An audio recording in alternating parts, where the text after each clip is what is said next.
नमस्कार दोस्तों, आप सभी का स्वागत है जीके स्टडी सेंटर में। दोस्तों, आज हम इस वीडियो में लेकर आए हैं 25 जीके जीएस का प्रश्न जो कि रेलवे एनटीपीसी के लिए बहुत ही महत्वपूर्ण है। तो दोस्तों, चलिए ज़्यादा बात ना करते बढ़ते हैं प्रश्नों की ओर। और दोस्तों, पहला प्रश्न है, भारत का पहला राष्ट्रपति कौन था? प्रश्न क्या है, भारत का पहला राष्ट्रपति कौन था? ऑप्शन है डॉक्टर राजेंद्र प्रसाद, सर्वपल्ली राधाकृष्णन, जवाहरलाल नेहरू, महात्मा गांधी। तो दोस्तों, भारत का पहला राष्ट्रपति राजेंद्र प्रसाद जी थे। ठीक है। अगला प्रश्न है दोस्तों, सविनय अवज्ञा आंदोलन किस वर्ष शुरू हुआ था? दोस्तों, ये सारे प्रश्न हैं, टोटल 25 प्रश्न है और ये रेलवे एनटीपीसी के लिए ये जीके जीएस का पार्ट 1 है दोस्तों। ठीक है। ऐसे ऐसे हम पार्ट 2 पार्ट 3 ऐसे करके क्वेश्चन का सेट लाते रहेंगे, तो आप लोग पहले इस वीडियो को देखिए। ठीक है।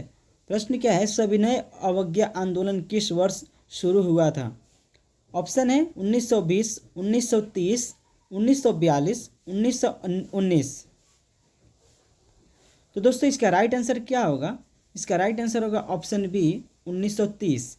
अगला प्रश्न है, संविधान में संघीय सूची में कौन सा विषय आता है? बहुत ही लाजवाब प्रश्न है दोस्तों। संविधान में संघीय सूची में कौन विषय आता है?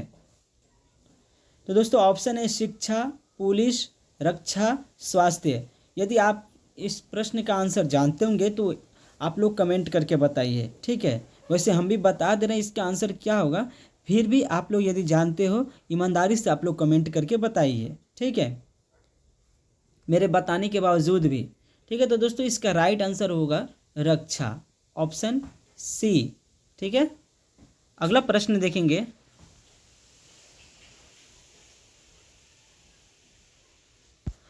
अगला प्रश्न है यानी कि प्रश्न नंबर 4, पानी में घुलनशील विटामिन सी पानी में घुलनशील विटामिन कौन से होते हैं? कह रहा है कि पानी में घुलनशील विटामिन कौन से होते हैं? ऑप्शन है ए और डी, ऑप्शन बी है बी और सी, ऑप्शन सी है ई और के, और ऑप्शन डी है ए और के। दोस्तों, आप लोग जानते होंगे तो कमेंट करके बताइए, वरना मैं बताता हूँ इसका राइट आंसर क्या होगा। इसका राइट आंसर होगा दोस्तों ऑप्शन बी। ठीक है। वाटर में जो होता है विटामिन बी और सी घुलनशील होता है। ठीक है। अगला प्रश्न है, भारत छोड़ो आंदोलन किसने शुरू किया था? भारत छोड़ो आंदोलन किसने शुरू किया था? ऑप्शन है सुभाष चंद्र बोस, महात्मा गांधी, जवाहरलाल नेहरू, भगत सिंह। दोस्तों, इस प्रश्न का आंसर आप लोग कमेंट बॉक्स में कमेंट करके बताइए। ठीक है। इसका आंसर आप लोग जानते होंगे। ठीक है। अगला प्रश्न है, पृथ्वी पर सबसे लंबी नदी कौन सी है? पृथ्वी पर सबसे लंबी नदी कौन सी है? ऑप्शन है option A Nile, option B Amazon, option C Yangtze, option D Ganga.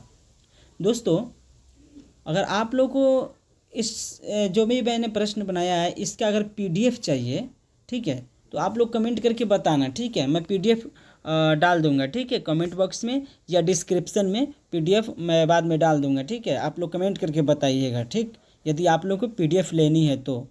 ठीक है। तो दोस्तों, इस प्रश्न का आंसर क्या होगा? पृथ्वी पर सबसे लंबी नदी जो है वो नील नदी है। ठीक है। और पूछे अगर भारत का सबसे लंबी नदी या बड़ी नदी पूछे वो कौन सा है, तो वो है गंगा नदी। ठीक है।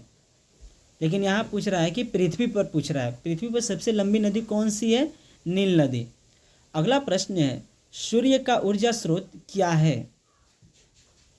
सूर्य का ऊर्जा स्रोत क्या है, यानी कि सूर्य से कौन सा ऊर्जा मिलता है? ठीक है। ऑप्शन है दहन, रासायनिक अभिक्रिया, न्यूक्लियर फ्यूजन और न्यूक्लियर फ्यूजन। तो दोस्तों, इसका राइट आंसर है ऑप्शन सी। ठीक है, न्यूक्लियर फ्यूजन। ठीक है। अगला प्रश्न देखेंगे हम लोग। प्रश्न नंबर 8 है, रजत पदक किस धातु का बना होता है? प्रश्न क्या है? रजत पदक किस धातु का बना होता है? ऑप्शन है चांदी, पीतल, कांसा, स्टील। तो दोस्तों जो रजत पदक होता है वो चांदी का बना होता है, यानी कि इसका राइट आंसर क्या होगा? Option A. ठीक है। अगला प्रश्न, प्रश्न नंबर 9 देखेंगे। 9वां नंबर प्रश्न है, संविधान का अनुच्छेद 370 किस राज्य से संबंधित था? दोस्तों ये बहुत ही बेहतरीन प्रश्न है और ये कन्वर्सेशनल वाला प्रश्न है, मतलब इस पे विवाद भी हुआ है। ठीक है, इस संविधान 370 संविधान के अनुच्छेद 370 पे। ठीक है, तो ये काफ़ी चर्चित रहा है और आप लोग इसका आंसर जानते होंगे। ठीक है, इसका आंसर जानते होंगे तो आप लोग कमेंट करिए। ठीक है, इसका राइट आंसर क्या होगा? आप लोग अच्छी तरह से जानते होंगे कि धारा 370 किस राज्य से संबंधित था। ठीक है। अगला प्रश्न है, प्रश्न नंबर 10 देखेंगे।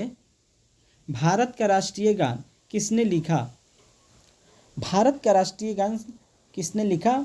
ऑप्शन ए है बंकिम चंद्र चटर्जी, ऑप्शन बी है रविंद्रनाथ टैगोर, ऑप्शन सी है महात्मा गांधी, ऑप्शन डी है सुभाष चंद्र बोस।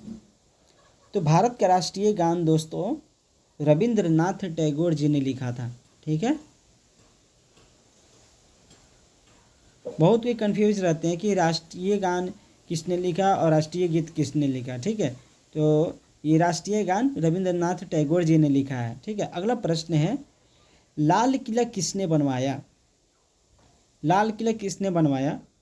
ऑप्शन ए है अकबर, बाबर, शाहजहां, औरंगजेब। तो दोस्तों लाल किला शाहजहां ने बनवाया था। ठीक है, और ताजमहल भी शाहजहां ने ही बनवाया था। अगला प्रश्न है, प्रश्न नंबर 12 देखेंगे। प्रश्न नंबर 12 है, ओजोन परत किस गैस से बनी होती है? ओजोन परत दोस्तों हमें पता है कि हमारे एटमॉस्फेयर में तीन तरह के परत होते हैं। ठीक है, तो उसमें से जो ओजोन परत है पूछ रहा है कि ये किस गैस से बनी होती है। ठीक है, तो दोस्तों ओजोन परत जो है O3 से बनी होती है। ठीक है। अगला प्रश्न है, भारत की सबसे लंबी रेलवे लाइन कौन सी है? भारत की सबसे लंबी रेलवे लाइन कौन सी है? तो दोस्तों भारत की जो सबसे लंबी रेलवे लाइन है वे है विवेक एक्सप्रेस। ठीक है। और दोस्तों कभी ये पूछ दे कि भारत का सबसे लंबा प्लेटफॉर्म कौन है, रेलवे प्लेटफॉर्म, तो वो दोस्तों होगा गोरखपुर। ठीक है, गोरखपुर जो है भारत का क्या है?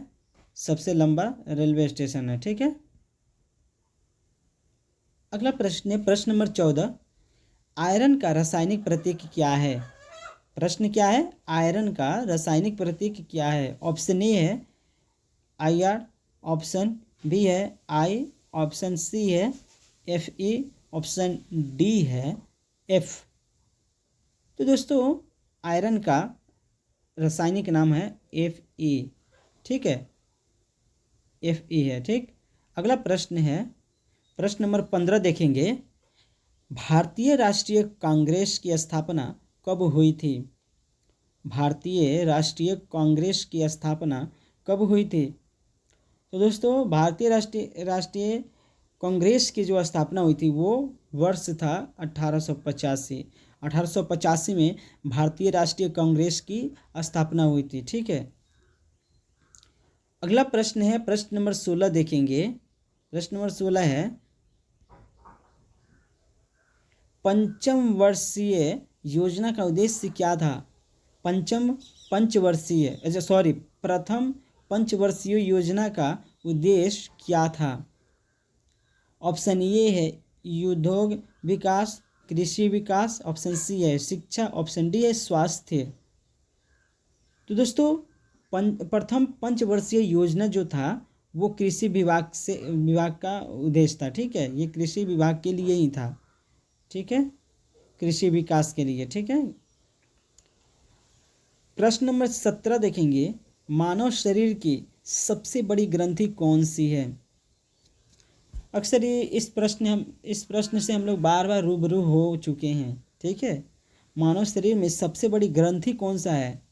इंग्लिश में बोले तो लार्जेस्ट ग्लैंड। ठीक है, ग्लैंड। तो दोस्तों इसका राइट आंसर क्या होगा? इसका राइट आंसर होगा यकृत यानी कि लीवर। ठीक है, अगला प्रश्न है यानी प्रश्न नंबर 18। नाटो का मुख्यालय कहाँ स्थित है? ऑप्शन ए है न्यूयॉर्क, ऑप्शन बी है लंदन, ऑप्शन सी है ब्रुसेल्स, ऑप्शन डी है पेरिस। तो दोस्तों नाटो का मुख्यालय ब्रुसेल्स में है। ठीक है, ब्रुसेल्स में। ठीक, प्रश्न नंबर 19 देखेंगे। भारत की सबसे बड़ी झील कौन सी है? प्रश्न क्या है? भारत की सबसे बड़ी झील कौन सी है? आप लोगों के लिए ऑप्शन है दोस्तों। ऑप्शन ए में है वुलर झील, ऑप्शन बी है चिल्का झील, ऑप्शन सी है लोखटक झील, ऑप्शन डी है सांभर झील। दोस्तों इसका आंसर बताने से पहले हम आप लोग को एक बात बताना चाहेंगे कि आप लोग प्लीज़, आप लोग से रिक्वेस्ट है कि आप लोग बहुत मेहनत कीजिए और एनटीपीसी एग्ज़ाम निकालिए। ठीक है, CBT 1 निकालिए, फिर उसके बाद आपका CBT 2 होगा। ठीक है, उसके बाद आपको इंटरव्यू के लिए बुलाया जाएगा। तो दोस्तों इतना प्रोसेस है, तो आप लोग CBT 1 पहले निकालने के पूरा प्रयास कीजिए। हमारे बताए हुए प्रश्नों को आप लोग याद कीजिए, पढ़िए, ये बहुत फ़ायदेमंद होगा आपके लिए। इससे ज़्यादा नहीं पूछा जाता है। ठीक है, तो दोस्तों इसका राइट आंसर क्या होगा हम बता देते हैं। तो इसका राइट आंसर होगा चिल्का झील, ऑप्शन बी। भारत की जो सबसे बड़ी झील है वो चिल्का झील है। ठीक है, हम इसको आसानी से जान सकते हैं कि पक्षियों में बड़ा, जैसे हम लोग बड़ा पक्षी कहते हैं चील, वैसे शुतुरमुर्ग होता है। ठीक है, लेकिन चील हम कह सकते हैं ऐसे कि आकाश में जो उड़ती है। ठीक है, जो सब तो चिड़िया उड़ती ही है, मतलब कि हम लोग चील के नाम से जान सकते हैं। ठीक है, कि भारत की सबसे बड़ी झील कौन सी है? चिल्का झील, यानी चील से बना हुआ झील। ठीक है, ऐसे कह सकते हैं याद करने के लिए। ठीक है, तो दोस्तों अगला प्रश्न है डायनामाइट का आविष्कार किसने किया था? डायनामाइट का आविष्कार किसने किया था? ऑप्शन है न्यूटन, ऑप्शन बी है अल्फ्रेड नोबेल, ऑप्शन सी है आइंस्टीन और ऑप्शन डी है मैक्सवेल। तो दोस्तों ये बहुत ही बढ़िया प्रश्न है। डायनामाइट का आविष्कार जो किए थे उनका नाम था अल्फ्रेड नोबेल। ठीक है, और दोस्तों इनके नाम पे अभी क्या मिलता है, वो मिलता है नोबेल पुरस्कार मिलता है। ठीक है, अल्फ्रेड नोबेल पुरस्कार। ठीक है, अगला प्रश्न है सिक्किम भारत का हिस्सा कब बना था?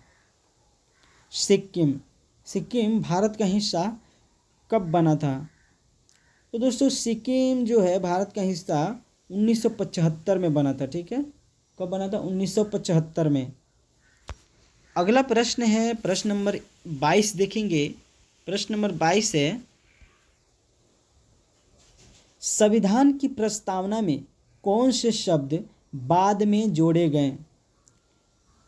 संविधान की प्रस्तावना में कौन से शब्द बाद में जोड़े गए?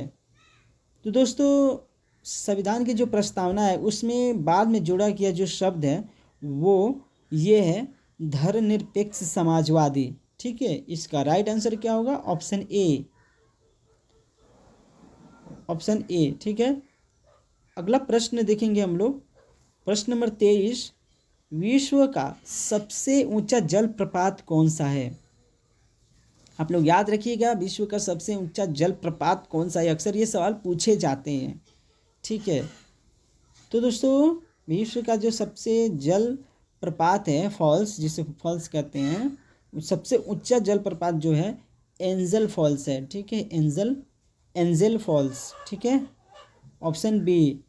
प्रश्न नंबर 24 देखेंगे चंद्र ग्रहण कब होता है? चंद्र ग्रहण कब होता है? किस स्थिति में होता है चंद्र ग्रहण? तो दोस्तों चंद्र ग्रहण होता है जब सूर्य और चंद्रमा के बीच में पृथ्वी आ जाती है। ठीक है, तब चंद्र ग्रहण होता है। ठीक है, सूर्य और चंद्रमा के बीच में जब पृथ्वी आ जाती है तब क्या होता है? चंद्र ग्रहण होता है। ठीक है, अगला प्रश्न है, प्रश्न नंबर हम 25 देखेंगे और ये लास्ट प्रश्न है दोस्तों। ब्रह्म समाज की स्थापना किसने की थी? ब्रह्म समाज की स्थापना किसने की थी? ये भी प्रश्न पूछे जा सकते हैं, अक्सर एनटीपीसी में पूछे जा सकते हैं। ब्रह्म समाज की स्थापना दोस्तों राजा राम मोहन राय ने की थी। ठीक है, तो दोस्तों ये थे टोटल 25 प्रश्न। आशा करता हूँ ये सारे प्रश्न आप लोगों को पसंद आए होंगे और अच्छे लगे होंगे। तो दोस्तों आप लोग से मैं रिक्वेस्ट करूँगा कि इस वीडियो को शेयर कीजिए और आप लोग इस प्रश्न को, सारे प्रश्नों को आप लोग याद कर लीजिए। और हाँ दोस्तों, कमेंट करके बताइए कि अगर PDF चाहिए तो मैं PDF डाल देता हूँ डिस्क्रिप्शन में या कमेंट बॉक्स में। ठीक है, जहाँ से आप आसानी से डाउनलोड कर सकते हैं और रिवाइज कर सकते हैं। चलिए दोस्तों, मिलते हैं नेक्स्ट वीडियो में, तब तक के लिए धन्यवाद।